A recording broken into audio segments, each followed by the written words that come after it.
you got, man? Let's change the topic. We've burned that one. Well, I was trying to get the topic more onto the Blackwater thing, but I think that's expired now, too.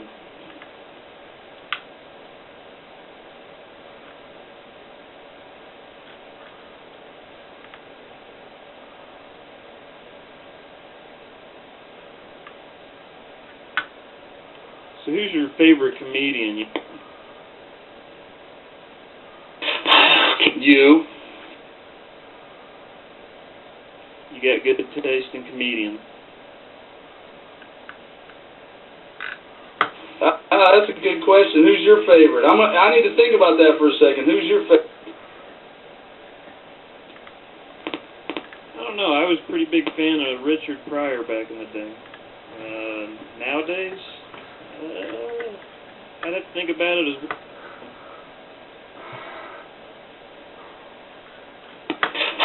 Okay, folks. Well, this was before I was saved, obviously. I loved Eddie Murphy. Eddie Murphy, John Belushi, those guys. I remember Eddie Murphy. He did his Raw video. You know, it was like old HBO days. Remember that? In the early days, and he did that gig about the barbecue, you know, and his uncle, and man, I watched that thing so many times, and it just rolled laughing. I mean, I thought, you know, he cracked me up, man. You know, I mean, he was funny. Now, of course, I couldn't watch him now, and kind of feel the same way. But you know, in my day, that was it. You know, nowadays, I appreciate, you know, the Carol Burnett kind of.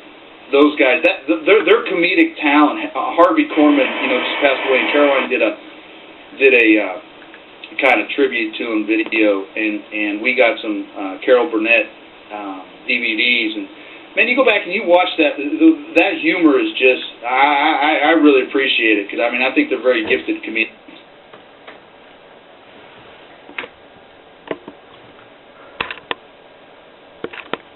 I agree.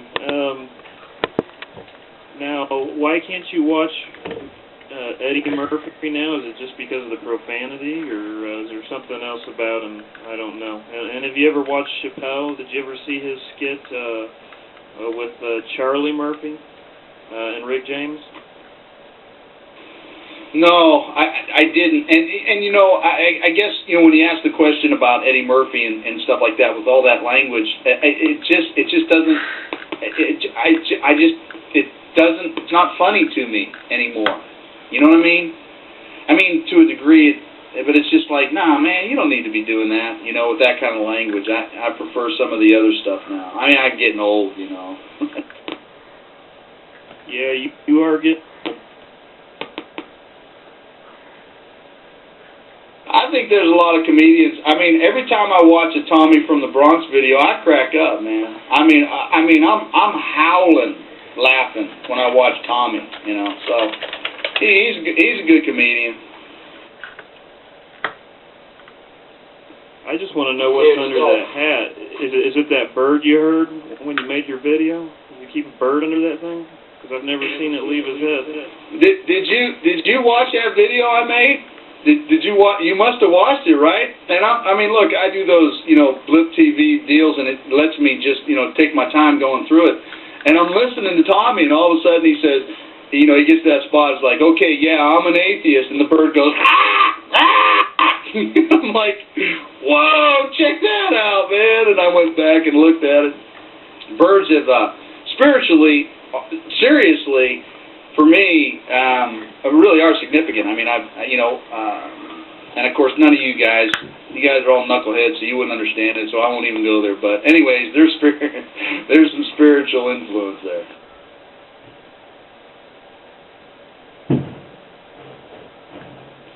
That's interesting. I never heard anybody, you know, other than ravens, you know, they've always had that kind of dark thing about them, but I never really thought about birds as being anything spiritual. Or maybe a dove. What was it on the ark that Noah supposedly let go? Was it a dove? Is that why you see them as spiritual? Well, actually, yeah, but that's not it. It's not like a biblical reference. It's an issue of at times in my life when I was really struggling with, stuff in my Christian walk, or I was really praying through a certain situation, and it's like when I'm in a real intense spiritual season, or moment, or like when my daughter died, or just different things.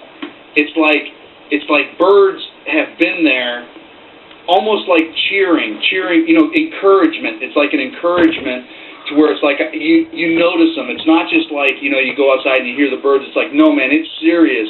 I remember one time, this was when I was, and just to give you an example, I go down to the truck stop every Monday morning to pray for the drivers, and this was like a week or so after I got back after my daughter's funeral, and I was just really struggling, and I was praying, and I'm just like, I'm like, God, I need you to help me through this, and it's just you're struggling through all those issues, and I'm telling you, this is early in the morning, and I never heard it before, and I've never heard it since. There's a little tree that's right by where I usually hang out and do that. I'm telling you, the birds, they were roaring. I mean, they were chirping so loud, and it was just, I knew it was like God saying, I'm with you, we got you, keep hanging on, man, we're going to get past this whole situation. Anyways, that's just an example of what I'm talking about. And here all this time, I thought all birds were good for was dropping bombs on your car. Yeah, they do a lot of that, that's for sure.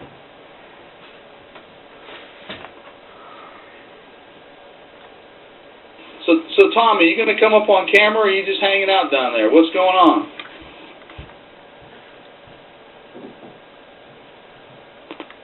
Yokeup, I hear you're going to debate someone. Tommy's editing. Who just asked that?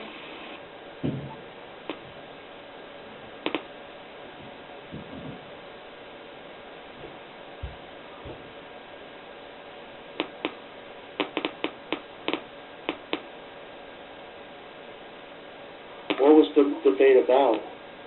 Who was it with? We weren't really debating. We were just talking about stuff, what people do when they're not debating. I heard there was going to be like a debate set up, a one-on-one type of debate. Yeah, we did that this evening. It was 3 hours worth in Islam talk. Yeah, they're done. We did it tonight. This is the post show. What was it about? What was the debate about? It was Islam versus Christianity, talking about Jesus Christ as Lord and Savior. What sense does that make?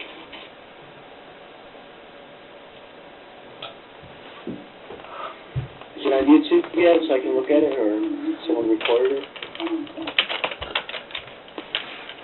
It may be. Islam and Friends is the YouTube username. Islam and Friends. Thank you.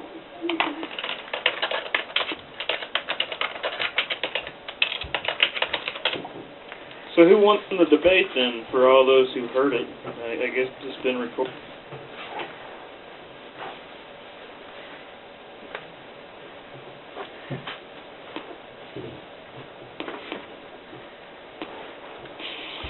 In Yokeup's defense, Tangier is a machine, but,